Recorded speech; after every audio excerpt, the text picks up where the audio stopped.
नमस्ते, good morning. Welcome to my YouTube channel simple learning. आज हम लोग बात करने वाले हैं टोटल इंटरनल रिफ्लेक्शन क्या होता है, मिराज क्या होता है, इन सब के बारे में पूरी जानकारी मिलने वाली है। हम लोग टोटल इंटरनल रिफ्लेक्शन पढ़े, उससे पहले हम लोग जान लेते हैं कि रिफ्रैक्शन क्या होता है। रिफ्रैक्शन जब लाइट एक मीडियम से दूसरे मीडियम में जाता है तो उसका पाथ बदल जाता है। मतलब कि एक मीडियम से दूसरे मीडियम में जाता है तो वो थोड़ा सा बेंड हो जाता है। अब डिपेंड करता है कि किस तरह से बेंड होगा, वो नॉर्मल से दूर जाएगा या नॉर्मल के करीब आएगा। वो डिपेंड करता है कि किस मीडियम से किस मीडियम में जा रहा है। लेकिन जब लाइट एक मीडियम से दूसरे मीडियम में जाएगा तो वो बेंड करेगा, यानी कि अगर हवा से पानी में जाएगा तो बेंड करेगा, या फिर पानी से हवा में आएगा तो भी बेंड करेगा, या फिर आपको हवा से ग्लास में जाएगा तो बेंड करेगा। तो ये bending of light that is refraction.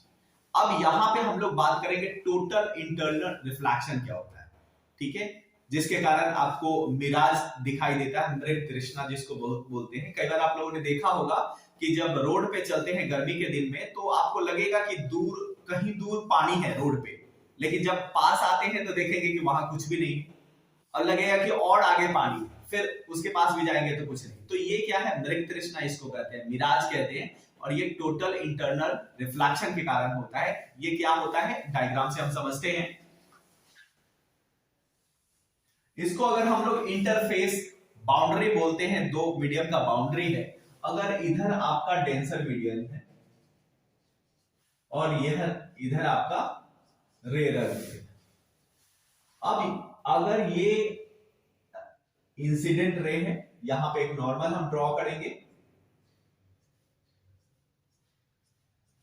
अब रूल कहता है, लॉज ऑफ रिफ्रैक्शन कहता है कि अगर डेंसर से रेयरर में जाएगा, डेंसर मीडियम से रेयर में जाएगा तो लाइट जो है वो आपका बेंड करेगा किधर, तो ये नॉर्मल से दूर भागेगा। मतलब ये नॉर्मल है, ये सीधा ऐसे आता, अगर ये सीधा इसका रास्ता होता तो ये इस तरह से जाता, लेकिन ये सीधा नहीं जाएगा, ये क्या करे, बेंड करेगा। और किस डायरेक्शन में बेंड करेगा, तो नॉर्मल से दूर भागेगा।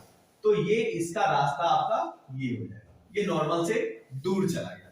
यहां पे जो एंगल है नॉर्मल के साथ जो एंगल बन रहा है, इसको हम लोग आई एंगल ऑफ इंसिडेंस बोलते हैं। अब इसी को थोड़ा सा और आगे हम बढ़ते हैं, ये इंटरफेस है। अब हम लोग क्या करते हैं, आई को थोड़ा सा बढ़ा देते हैं। ये क्या हो रहा है, आपका रिफ्रैक्टेड रे नॉर्मल से दूर भाग रहा है। अगर हम आई को और थोड़ा सा बढ़ा देंगे, यानी कि अगर हम इस तरह से कर दें, ये हो गया हमारा नॉर्मल।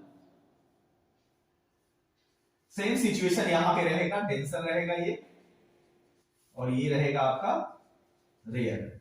तो यहां पे यही आपका रिफ्रैक्टेड रे हो गया। रिफ्रैक्टेड रे कहां से पास करेगा, बाउंड्री से, ठीक है, जो इंटरफेस है उसी से पास करेगा अगर हम एंगल ऑफ इंसिडेंस को बढ़ा दें।